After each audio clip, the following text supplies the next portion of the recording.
How should the opposition counter the BJP and the NDA's recently acquired women's political base? After all, whether it was Madhya Pradesh, Maharashtra, or Bihar, the female voter has made a world of difference to the BJP and the NDA's political fortunes.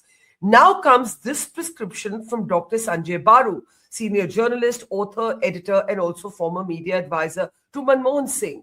And that advice? Mamata Banerjee is best placed to lead the opposition. In a moment from now, we'll be talking to Sanjaya Baru to find out more about this very intriguing political theory. I'm Barkha Dutt. You're with the Mojo Story. Mamata Banerjee has long been a grassroots political fighter. Her worst critics would not take that away from her. And now, ahead of the West Bengal election, comes an interesting theory about her and around her. Dr. Sanjaya Baru, senior journalist, author, and former media advisor to Dr. Manmohan Singh, says if the opposition really effectively wants to take on the BJP and the NDA on its recently acquired women's voter base, well, it's got to think out of the box. And this out-of-the-box thinking, Sanjaya Baru argues, should involve looking at Mamata Banerjee as a contender for the post of Prime Minister and also for somebody who can lead the opposition. Dr. Baru's comments come at a time when, well, we've seen Manishankar Iyer rail and rant against the Congress and actually argue that it's Stalin who's best placed to consolidate the opposition bloc. Mamata Banerjee as possible PM, well, Sanjaya Baru's theory was happily lapped up by at least one Trinamool Congress MP, Sagarika Ghosh, who happily shared the Telegraph column in which Dr. Baru made these comments on her feed on X. Let me welcome Dr. Sanjaya Baru to the program now. He's quite literally set the proverbial cat among the pigeons. Dr. Baru, your column made in Telegraph made for excellent and interesting reading. But should it be taken seriously at a political level? And let me explain what I mean. Of course, Mamata Banerjee's worst critics would not take away from the fact that she's a very serious politician, a hardworking 24/7 politician. But she is a politician in the end from one state, West Bengal. Therefore, people might ask, why do you think she is the best suited, as you argue in your column, to lead the opposition? You know, Barkha, in May 1999, I was working for the Times of India. I wrote a column saying that Manmohan Singh should be the Prime Minister of India and that Sonia Gandhi had no other option but to make him the Prime Minister. You remember Sonia Gandhi tried to become Prime Minister with 272 seats in Parliament and she could not make it. When I wrote that column, a lot of political journalists laughed at me and said, what? Manmohan Singh, Prime Minister? Come on, you economic journalists don't understand politics. Yeah. 5 years later, he became Prime Minister. So, my so name is Sanjaya. are you saying that you are a political astrologer now? No, so I'm just saying that my track record is not that bad, right? Okay, so, fair. But more seriously, I think, Bengal is an important state and Bengal is going in for an election. And in many ways, Mamata Banerjee has come to symbolize contemporary Bengal. And how she does there, I think, is going to have a lot of impact, not just on Bengal, but on national politics. But the second reason, as you mentioned in your introductory remarks, is that, in India, women's vote has become important. And if you look around, it is really pathetic that, first of all, BJP is a completely male-dominated political party. But all regional parties, whether it's the CPM in Kerala or in Bengal or indeed, the DMK, the Chandrababu Naidu, any political party, regional, all male-dominated. There is not a single important woman political leader. The only person we have is Priyanka Gandhi. Assuming Sonia has retired. And that's what, that's the BJP's whole campaign against the Congress or dynasty, etc. Their credentials are not as strong. And finally, let me say this, and I think this is an extremely important point for Mamata. She is the only truly self-made political figure in Asia, not just India. across Asia, if you see. I mean, till recently Japan won the election and came to power, but even she is not as self-made. Mamata Banerjee is truly grassroots leader, self-made, struggled her way up, held power for 10 years. There is something in her, and I think we need to give her a chance. How do you counter the critique of her being a one-state leader? She did try in the interim to expand the base beyond West Bengal, did not really significantly succeed at that. Is that a political liability?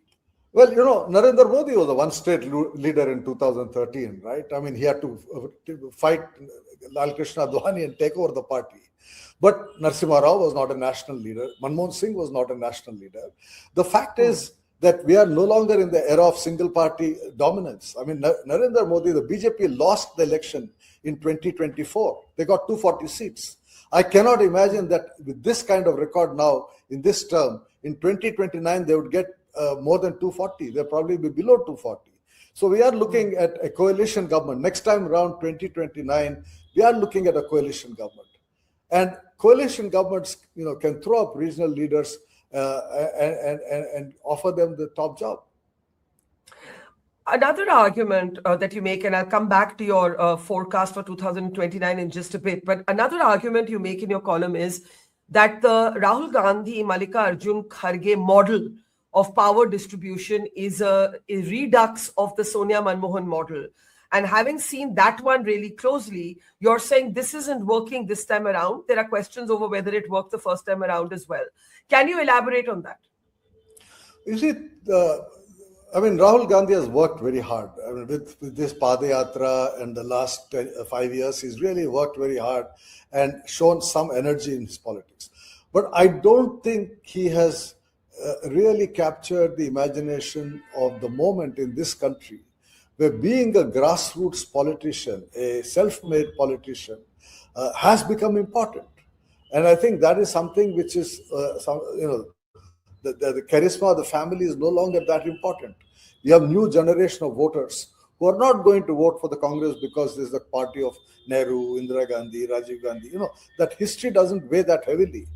And so if you don't have a charisma of your own, which I don't see Rahul Gandhi having acquired, maybe Priyanka has it, but I don't know if she can actually come forward and sideline her brother and project her personality. If that kind of thing happens in the Congress party, I think there's still some future, because she seems to be charismatic from whatever little we have seen of her in parliament. But I think you need a truly charismatic leader to stand up to Narendra Modi. I mean, he has captured the imagination of at least 40-45% of the electorate. And unless you have a charismatic leader, and I think Mamata is, in that sense, a charismatic leader. So let's explore a little bit further why you believe that 2029 is actually up for grabs. I mean, technically, every election is anybody's election. And those who have tried to claim that we know the mind of the Indian voter have often had egg on our faces. But I want to understand from you, we're still a few years away from 2029. Why are you so convinced at this point, when Modi has actually seemingly recovered from the slide he faced in 2024? Why are you convinced that 2029 is going to be a coalition government? First of all, in 2024, when everybody is expecting 400 seats for the BJP, I wrote a column in the Indian Express saying who wants 400 seats or who wants 300 Correct. seats. I remember. Right? I remember that. You remember. Yeah. I mean, it was quite obvious even in 2024 that his own party and the RSS are quite tired of the kind of domination that he and Amit Shah have kind of exercised over that political regime. And I think that tiredness has increased from whatever I know of the BJP, whatever I know of the RSS. They are tired of this leadership. They want change. Bringing in this unknown entity as president of the party from Bihar, and all kinds of unknown entities as chief ministers of states. I think there is a tiredness setting in. That's one reason. And second reason, I think the record in the last, 1.5 years or whatever since the last election has not been very impressive. I mean, you look at the economy, you look at the handling of the international situation, you look at the handling of the United States, you look at the way in which we are facing up to China's growing, presence globally. I think the message I get, I mean, as someone who has kind of studied the Indian government and politics now for some time, the message I get is of a government that is tired, is of a cabinet that is jaded. This Prime Minister is the first person who has not had a cabinet reshuffle of any significance in 10 years. I mean, the same finance minister continues, the same foreign minister, the same railway minister, the same home minister. I think there is a need for fresh blood. But where is that fresh blood? If you go by the choice for the party president or choice for chief minister of Rajasthan, Madhya Pradesh, etc., you don't see that fresh blood. So I do believe that, 2029 is up for grabs. I mean, as you correctly said, in politics, nothing can be predicted. But if you look at what the trends, I believe 2029 is up for grabs. But the opposition needs a story, it needs a leader, it needs a platform, which unfortunately I don't think Rahul Gandhi has been able to adequately construct. Another question, of course, is why the Congress would cede this space at all to Mamata Banerjee. Sagarika Ghosh, former colleague of ours, now a Trinamool Congress MP, was very quick to endorse your Telegraph column, not surprisingly. Mamata is her leader. But the more serious question I have for you is, on the day when Mamata Banerjee was appearing in Supreme Court, to talk about the electoral rolls, and it could have been a big political headline, Rahul Gandhi was agitating in Parliament about other issues, and I think General Narawane's book and other issues, and a lot of people felt that became a competitive sort of headline jousting. There wasn't any convergence, there wasn't any joint opposition strategy, and in the end, egos have taken down bigger men and women than Rahul Gandhi and Mamata Banerjee. So, do you see that there will be takers in the Congress for what you're saying? Well, that I don't know. I don't know the Congress. Of course, the coincidence of Mamata Banerjee appearing in Supreme Court and Rahul speaking in Parliament may have been accidental. After all, they don't decide these agendas. The Supreme Court and the Speaker and Parliament decide this, engagement. So I don't think that was deliberate. But I have no idea how the Congress will react, because my view rather, has been for some time, not just now, for some time now, is that unless the Congress goes back to becoming the Indian National Congress, it has no future. I recently wrote a column about my last conversation with Pranab Mukherjee. After he retired as president, I went to see him, and we used to have interesting conversations. My last conversation, I asked Pranab Babu, when do you think the decline of the Congress began? And he thought for some time and said 1969. And for me, that was an interesting date, because he was actually, marking the date when the Congress, the original Congress, the Nehru's Congress rather, Gandhi-Nehru Congress, split and became the Indira Congress. If you remember, we used to call it Congress R, and then it became Congress Indira. And then subsequently it was called Indian National Congress. In my columns, I used to always refer to it as the Sonia Congress. But I think you need to go back, which means really bringing Sharad Pawar back, bringing Jagan back, bringing Mamata back, bringing all those who have left the party or who seem to be alienated from the party, who was on the sidelines, like the group of 24 chaps, or even someone like Mani Iyer. I mean, I think the Congress has to first reunite in order to be able to take up the BJP, because BJP has emerged as the dominant political party. Let's not run away from the reality of BJP. So when you say that unless the Congress becomes the Indian National Congress, what you mean is all of these regional parties that were born from the womb of the original Congress, the YSR, the NCP, the TMC, that there has to be a move to bring them all back. But where is the realistic chance of this happening? Many of these parties are not even on the same page as the Congress party in their home states. Yeah, so then you'll have to work on it. I mean, politics is not about realism. Politics is also about imagining possibilities. What are the possibilities? I mean, after all, the fact is that the opposition, I mean, when we call the opposition the India parties and the communists, They have all come to the view that the dominance of Prime Minister Modi and Home Minister Amit Shah has weakened Indian democracy. They've all come to the view that these institutions of the state have been captured by a coterie within the ruling party. This is the dominant discourse of the opposition, right? So everybody is worried about authoritarianism, fascism, or whatever. If that is the real challenge for India, if the constitution and the values of the constitution are being challenged, I mean, the opposition has to sit down and say, what do we do about it? You can't just pretend that it's all business as usual. You fight wherever you are powerful, I'll fight wherever I'm powerful, and then we'll see, maybe chance will throw up an opportunity, and we'll all come together and come back to power, which is what 2004 was, right? 2004 was an accidental, victory for the UPA. Nobody thought UPA would come to power. Now, if that's the kind of thing you have in mind, I don't see the BJP ever conceding ground, because it's a highly organized political force. Yeah. And how do you counter a highly organized political force with this kind of disparate, come one day, split another day? It won't work. This opposition strategy so far, what we have seen, is not going to work. Let me end by returning focus to the female voter. I think you make an interesting point about how it's time for a second woman prime minister, the first being, of course, Indira Gandhi, also underscoring how the BJP has been able to woo, the BJP and its allies, I should say, have been able to woo the female voter, Bihar, Madhya Pradesh, Maharashtra, recent examples. Is that to do with the gendering of politics, or is that actually to do with welfare schemes? Because, Mamata Banerjee has announced a scheme of her own.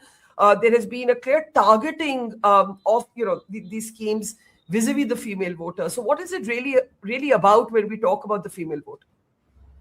No, I think it's both. I think certainly there is welfare schemes have made a difference. I mean, the doling out of money in Bihar to women voters made a huge difference.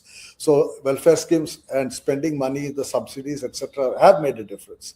But having said that, I think there is a larger issue. And since you, Barkha, have a program on women and gender empowerment, you will agree with me that it's an unfortunate reality today that we do not have a single political party led by a woman leader apart from Mamata Banerjee. And this is shocking in a country like India. Indira Gandhi, you can say, became prime minister by accident because she was the daughter of Jawaharlal Nehru. But I think the time has come from some assertion of female power. And who is the person through whom that assertion can happen? Who symbolizes women's power? Who symbolizes gender empowerment in India today? The way in which Mamata Banerjee does. I cannot think of a second person. I just cannot think of a second woman leader in India who symbolizes gender empowerment in the manner in which she has come to symbolize. And that does have a lot to do with her being self-made, because there are other prominent women in public life, but they didn't build that trajectory, or they didn't build that model on their own. The only other prominent person is Priyanka Gandhi. I mean, if you say Sonia Gandhi is retired, mother and daughter. Yeah. No regional party has a woman leader. The communists don't have women leaders. The communists have actually sidelined their women leaders in Kerala, for example, right? Yeah. So, which political formation in India has a woman leader of any significance at any level of importance? Yeah, no, that's an excellent point, and one that deserves much more attention. Just a final question. This has been a week when we've seen Manishankar Iyer lose his temper at the Congress party, and particularly some leaders within the Congress party. He spoke of Stalin being the consolidating force for the India bloc, while he said Rahul Gandhi can then be free to be prime minister. He also said he doesn't identify as a Rahulian, but as a Rajivian, making the distinction between father and son. This idea of Stalin, being the leader of the India bloc, how do you respond to that? A counter thought to yours. First of all, money is from Tamil Nadu. Yes. Right? And therefore, I can imagine. Second, but what I was surprised is, don't forget, Manishankar Iyer was a member of the Trinamool Congress. Correct. He was with Mamata Banerjee. So I won't be surprised if he rethinks his proposition and accepts my thesis. Have you had a little chat with him after your No, column no, no. and his No, rant? I have not. I have not. But the point I make about Mamata Banerjee, which again is a disqualification for Stalin, is that she speaks in 3 languages. She's fluent in Bengali, Hindi, and English. Stalin, unfortunately, is basically one language person. And Tamil Nadu has been reduced to a single language state. Unfortunately, in Tamil politics, there are very few people who can be articulate in more than 2 languages. And I think Tamil Nadu requires to relook at its attitude towards language if it wants to have a national presence. But certainly Bengal has every right to have a national presence. And that brings me to my last point, Barkha, which I mentioned in my column, that Bengal has played an extremely important role in national politics. I mean, starting from Swami Vivekananda through Netaji Subhash Chandra Bose, we've had a long history of Bengali, importance in national politics. And therefore, why shouldn't a Bengali be Prime Minister of India? And, I once asked Pranab Mukherjee, since we're exchanging Pranab Mukherjee stories and you mentioned language, I said, don't you want to be Prime Minister? And, his face would go red, sometimes in anger, sometimes in irritation, and sometimes in amusement. And he finally thought, and he said, well, I can't be Prime Minister because I can't speak Hindi. So this idea from long ago that the leader of India has to be able to speak some Hindi, this is a serious idea. Yeah, and Mamata can. And not for the first time, Sanjaya Baru, you have sort of set tongues wagging and started a debate and reminded us that when you spoke about Manmohan Singh one day being Prime Minister, you got it right. So that throws up all kinds of possibilities. Dr. Baru, always a pleasure. Thank you so much and take care. Thank you. Thank you. Thank you, Barkha. Bye-bye. Bye. Take care. Bye-bye. It's great to see you here. Thank you for watching our work. If you haven't subscribed yet, don't forget to click the bell icon and subscribe to Voter Story and support independent, robust journalism.